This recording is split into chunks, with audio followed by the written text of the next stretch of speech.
Hello everyone and welcome back to Mystery Scoop. In this series of tales from the past, we bring you a short story of two brothers who have broken all prejudices and have done the impossible in the society they were born in. Chang and Eng were congenitally joined twins from the 19th century, who became famous around the world for their anatomical abnormality, which was thoroughly documented in medical records. As a result of their fame, the term Siamese twins has come to be associated with conjoined twins in general. They were born in 1811 in Siam, now known as Thailand, to parents of Chinese ancestry. Their birth, according to their mother, was no more difficult than those of their other siblings. Despite being joined at the sternum, they were active young people who ran around and played with other kids. Because of their anatomical peculiarities, they were sought after as children, and they even received an audience with the King of Siam. The discovery of the brothers to the outside world is credited to the Scottish merchant Robert Hunter, who was a trusted trading associate of the Siamese government and travelled with considerable freedom. He saw economic opportunity in bringing them to the West. In the summer of 1829, Hunter and American sea captain Abel Coffin left with the twins for the United States. Hunter and Coffin signed a contract with the brothers, stipulating that their tour would last for 5 years. Their arrival was widely reported in the newspapers, with varied degrees of racial stereotypes and lies. Upon their arrival in the United States, it was suggested that Chang and Eng be surgically separated. The twins rejected surgery due to concerns about the operation's safety, as well as their evident concern for each other's well-being, an amazing adaptation to their situation. They were superb marksmen who could also run and swim, and they performed admirably as one unit. After touring widely in the United States and becoming a show sensation, they went on to tour major cities in the British Isles and Europe. By the time they returned to New York in March 1831, the twins had gained some skills in English reading, writing, and speaking. The brothers traveled with their sponsor, who collected the proceeds from their shows until they reached the age of 21. After that, they took responsibility of their own tours and amassed a small fortune together. In 1839, after a decade of financial success, the twins quit touring and settled near Mount Airy, North Carolina. They became American citizens, adopting the surname Bunker, bought a farm with slaves, and took up farming.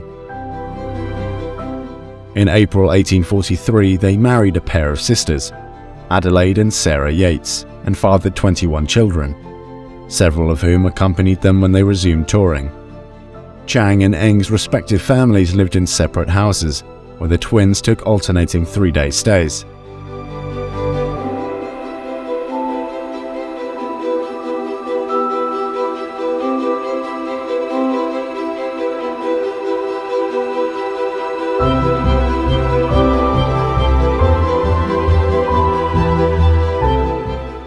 Interestingly to note, there is no record showing whether Chang and Eng went back to Siam to see their mother. There is, however, a record showing that Christian missionaries did contact their mother in 1845. She had believed that her conjoined sons were dead, having not seen them for 15 years, but was informed that they were alive, wealthy, and recently married. After the Civil War, the twins lost part of their wealth, and in 1869 they once more went on tour in Europe.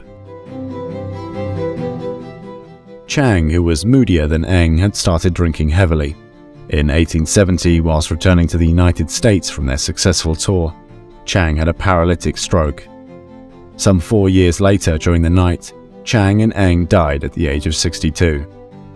Chang preceding Eng by about 3 hours. An autopsy revealed that the brothers' livers were also conjoined.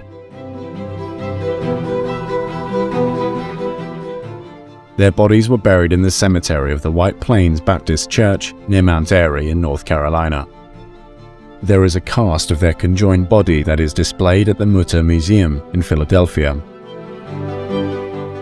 The twins have roughly 1,500 descendants, and the Bunker family has an annual reunion at the White Plains Baptist Church, usually on the last Saturday of June.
That's all we had for today.